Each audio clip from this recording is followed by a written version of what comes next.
నమస్కారం. తీర్థయాత్ర కార్యక్రమానికి స్వాగతం. శ్రీ నరసింహుడు ఆపదలలో ఉన్న భక్తులను వేడుకున్న వెంటనే కాపాడగల దయగల దేవుడు. అందుకని శ్రీ శంకరాచార్యులు అంతటి వారు తనకి ఆపదలు వచ్చినప్పుడు రక్షించమని శ్రీ నరసింహస్వామిని వేడుకుంటూ కరావలంబ స్తోత్రం చేశారు. అంతటి దయామయుడైన ఆ స్వామి కృష్ణానది తీరాన గుంటూరు జిల్లా మంగళగిరిలో పానకాల లక్ష్మీ నరసింహస్వామిగా వెలిశారు. మహిమాన్వితమైన ఆ దివ్యక్షేత్ర వైభవం చూద్దాం. మంగళం పుండరీకాక్షో మంగళం గరుడధ్వజ మంగళాద్రి నివాసాయ తుంగమంగళదాయినే రాజ్యలక్ష్మీ సమేతాయ శ్రీ నృసింహాయ మంగళం రత్నసింహాసనస్థాయ రమాలింగిత వక్షసే రమేశాయ సురేశాయ శ్రీ నృసింహాయ మంగళం అంటూ శ్రీ పానకాల లక్ష్మీ నరసింహస్వామి వారి నామస్మరణంతో మారుమ్రోగుతున్న దివ్యక్షేత్రం మంగళగిరి. లక్ష్మీ నరసింహస్వామి వారి దివ్యక్షేత్రాలలో విశిష్టమైనదిగా విరాజిల్లుతోన్న ఈ దివ్యక్షేత్రం గుంటూరు జిల్లాలో ఉంది. సాక్షాత్తు శ్రీ మహావిష్ణువు కొలువైన దివ్యధామంగా శ్రీ మహాలక్ష్మి అమ్మవారు తపస్సు చేసిన పవిత్ర క్షేత్రంగా విరాజిల్లుతున్న ఈ దివ్యక్షేత్రం ఆ నృసింహదేవునికి అత్యంత ప్రియమైన ధామంగా విరాజిల్లుతోంది. ఈ పవిత్ర ధామాన్ని చేరుకోవడానికి విజయవాడ వరకు బస్సు లేదా రైల్లో ప్రయాణించి అక్కడ నుంచి అత్యంత సులువుగా ఈ దివ్యక్షేత్రానికి చేరుకోవచ్చు. దేశంలోనే అతి పవిత్రమైన విలక్షణమైన క్షేత్రంగా విరాజిల్లుతోన్న మంగళగిరి మంగళప్రదమైనదిగా భక్తులు చెబుతారు. సాక్షాత్తు శ్రీ మహాలక్ష్మి అమ్మవారు మంగళాద్రిపై తపస్సు చేయడం వల్ల ఈ క్షేత్రానికి ఆ పేరు వచ్చినట్లు చెబుతారు. ఇక్కడ స్వామివారు కొలువైన పర్వతాన్ని ముక్తి పర్వతం అని పిలుస్తారు. సాక్షాత్తు ఉగ్ర నరసింహస్వామి వారు ఇక్కడ కొలువై ఈ క్షేత్రానికి వచ్చే భక్తులకు ముక్తిని ప్రసాదిస్తారని భక్తుల విశ్వాసం. ఆ కారణంగా ఈ పర్వతం ముక్తి పర్వతంగా విరాజిల్లుతోంది. శ్రీ లక్ష్మీ నరసింహస్వామి వారు కొలువైన ఎగువ దిగువ ఆలయాలకు 16వ శతాబ్దంలో శ్రీకృష్ణదేవరాయలు ముఖమండపాలు కట్టించినట్లు చారిత్రక ఆధారాల ద్వారా తెలుస్తోంది. క్రీస్తు శకం 1550వ సంవత్సరంలో విజయనగర రాజైన సిద్ధిరాజు రాజయ్య దేవర స్వామివారికి 28 గ్రామాలతో 150 కుచ్చళ్ల భూమిని ధర్మంగా ఇచ్చినట్లు చారిత్రక ఆధారాల ద్వారా తెలుస్తోంది. అలాగే 1807-9 సంవత్సరాల మధ్యకాలంలో రాజా వాసిరెడ్డి వెంకటాద్రి నాయుడు కొండ దిగువన తూర్పు గాలిగోపురాన్ని నిర్మించినట్లు చారిత్రక ఆధారాల ద్వారా తెలుస్తోంది.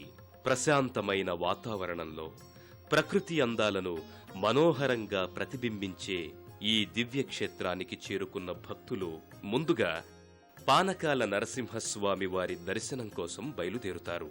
ఓం నమో లక్ష్మీ నరసింహస్వామియే నమః అంటూ మెట్ల మీదుగా ముందుకి కదులుతారు. అతి పురాతనమైన ఈ మెట్ల మార్గంలో శ్రీ రామకృష్ణ మఠాన్ని భక్తులు దర్శించుకుంటారు. ఈ మఠంలో ఉన్న శ్రీకృష్ణ పాదుకల దర్శన భాగ్యం చేతనే ఆ జగన్మోహనుడి సాక్షాత్కారం కలుగుతుందని భక్తులు నమ్ముతారు.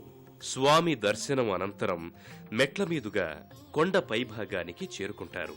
మనోహరమైన ప్రకృతి దృశ్యాలకు వేదికలా ఉన్న శ్రీ పానకాల నరసింహస్వామి వారి ఆలయం ముక్తి పర్వతం మీద దర్శనమిస్తుంది. హ్రస్వశృంగి అనే భక్తుని అనుగ్రహించడానికి స్వామివారు అతని ఏనుగు ఆకారంలో గల ఈ పర్వతం మీద కొలువై ఉన్నట్లు పురాణాల ద్వారా అవగతమవుతోంది. పానకాల నరసింహస్వామి వారి క్షేత్రానికి చేరుకోవడానికి ఘాట్ రోడ్డు సదుపాయం కూడా ఉంది. మంగళాద్రి క్షేత్రాన్ని క్రీస్తు శకం 8వ శతాబ్దంలో శంకరాచార్యుల వారు దర్శించినట్లు 1512లో శ్రీ కృష్ణ చైతన్య ప్రభువులు స్వామిని దర్శించి తరించారని పురాణాల ద్వారా అవగతమవుతోంది. మెట్లు ఘాట్ రోడ్ మార్గాల ద్వారా కొండ మీదకు వచ్చిన భక్తులు శుచి శుభ్రతలతో ఆలయ ప్రాంగణంలోకి చేరుకుంటారు. నిత్యము భక్తులతో రద్దీగా ఉండే ఈ ప్రాంగణం నరసింహస్వామి వారి నామస్మరణంతో మారుమ్రోగుతూ ఉంటుంది. భక్తులు ముందుగా ఇక్కడ స్వామివారికి సమర్పించుకోవడానికి పటిక బెల్లం పానకాన్ని సేకరించుకుని స్వామి దర్శనం కోసం వరుసలో నిలబడతారు. పానకాల నరసింహస్వామి వారు కొలువైన ఈ దివ్యక్షేత్రం అత్యంత మహిమాన్వితమైందిగా పురాణాలు చెబుతున్నాయి. ఈ క్షేత్రంలో శ్రీ లక్ష్మీ నరసింహస్వామి కొలువై ఉండటానికి ఓ పురాణ గాథ ఉంది.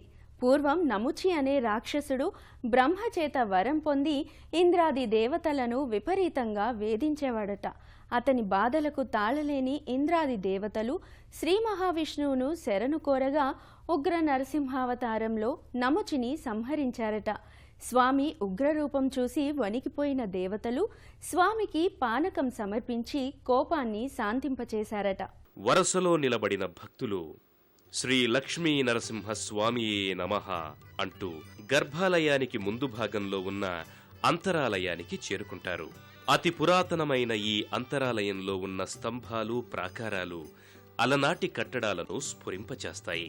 వాటిని దర్శించుకున్న భక్తులు అనంతరం గర్భాలయంలోకి ప్రవేశిస్తారు. పానకాల స్వామి ఆలయంలో లోహంతో చేసిన స్వామి ముఖం మాత్రమే తెరచిన నోటితో దర్శనమిస్తుంది. భక్తులు స్వామికి సమర్పించే పానకాన్ని పూజారి గారు ఇక్కడ స్వామి నోట్లో పోస్తారు. పానకం సగం అవగానే గుటక వేసిన శబ్దం వస్తుంది. ఇంకా పానకం పోయటం ఆపి మిగతాది భక్తులకు ప్రసాదంగా ఇస్తారు. ఈ పానకాన్ని కొండపైన పూజారులే తయారు చేస్తారు. ఇంత పానకం ఇక్కడ వినియోగం అవుతున్నా ఇక్కడ ఒక్క చీమ కూడా కనిపించకపోవటం విశేషం. గర్భాలయంలో స్వామివారికి ఎదురుగా ఆంజనేయుడు దర్శనమిచ్చి ఈ ఆలయానికి వచ్చే భక్తుల అభీష్టాలను నెరవేరుస్తాడంటారు. వాయుపుత్రుణ్ణి దర్శించుకున్న భక్తులు అనంతరం గర్భాలయంలో కొలువైన ఉగ్ర నరసింహస్వామి దర్శనం చేసుకుని, తండ్రి ఉగ్ర నరసింహ, మేమిచ్చే ఈ పానకాన్ని స్వీకరించి మాకు ఆయురారోగ్య ఐశ్వర్యాలను ప్రసాదించు తండ్రి అంటూ ప్రణమిల్లుతూ తమతో తెచ్చిన పానకాన్ని స్వామివారి నోట్లో పోస్తారు. స్వామివారికి పానక ప్రసాదాన్ని సమర్పించిన భక్తులు అనంతరం గర్భాలయం వెలుపల భాగంలో ఉన్న శ్రీవెంకటేశ్వర స్వామి, లక్ష్మీ అమ్మవారు, రామానుజాచార్యుల వారి మూర్తులు భక్తులను భక్తి పారవస్యంలో ముంచుతాయి. ఆయా మూర్తులను దర్శించుకున్న భక్తులు స్వామివారు స్వీకరించగా మిగిల్చిన పానకాన్ని భక్తి శ్రద్ధలతో సేవిస్తారు. మంగళాద్రిని ముక్తి పర్వతమని కూడా పిలుస్తారు. హ్రస్వశృంగి అనే భక్తుడు ఇక్కడ ఏనుగాకారంలో స్వామివారికి నివాసం ఏర్పాట్లు చేసినట్లు పురాణాల ద్వారా అవగతమవుతోంది.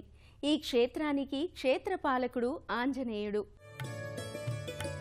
అనంతరం భక్తులు కొండ పైభాగంలో కొలువైన రాజ్యలక్ష్మి అమ్మవారి ఆలయానికి చేరుకుని గర్భాలయంలో కొలువైన రాజ్యలక్ష్మి అమ్మవారిని మనసా వాచా కొలుస్తారు. అనంతరం వల్లభాచార్యుల వారి మఠాన్ని, శ్రీరంగనాయక స్వామి వారిని భక్తితో దర్శించుకుంటారు. రాజ్యలక్ష్మి అమ్మవారి ఆలయానికి సమీపంలో ఓ శిలలో ఆంజనేయ స్వామి వారి మూర్తి ఒకటి దర్శనమిస్తుంది. భక్తులు ఇక్కడే ఉన్న రాజ్యలక్ష్మి అమ్మవారిని ఇంకా ఇతర దేవీ దేవతలను కూడా భక్తితో దర్శించుకుంటారు. ఇక్కడ పూర్వం కళ్యాణ పుష్కరిణి కూడా ఉండేది. ప్రస్తుతం అది శిథిలమైంది. అలాగే 1594లో గోల్కొండ సుల్తాను సేనాపతి అయిన కుతుబ్ అలీ ఇక్కడ స్వామివారిని దర్శించినట్లు తెలుస్తోంది.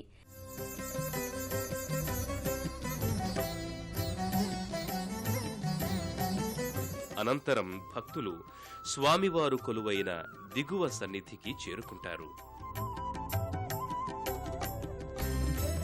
దిగువ సన్నిధిలో ఉన్న తూర్పు గాలిగోపురం 153 అడుగుల ఎత్తులో ఉండి దేశంలో ఉన్న అతిపెద్ద గోపురాలలో ఒకటిగా విరాజిల్లుతోంది.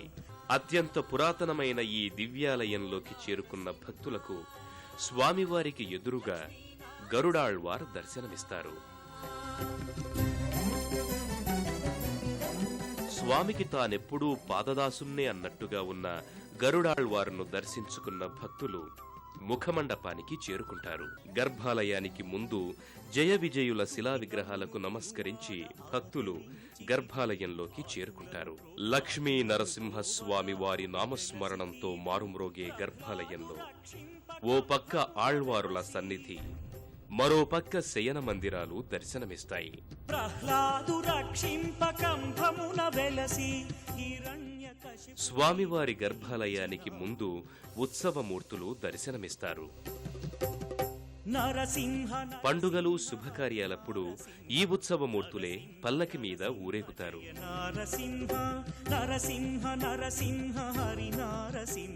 ఆ మూర్తుల్ని దర్శించుకున్న భక్తులు అనంతరం గర్భాలయంలో కొలువైన లక్ష్మీ నరసింహస్వామి వారి దివ్యమంగళ రూపాన్ని దర్శించుకుని ఆనందాన్ని పొందుతారు.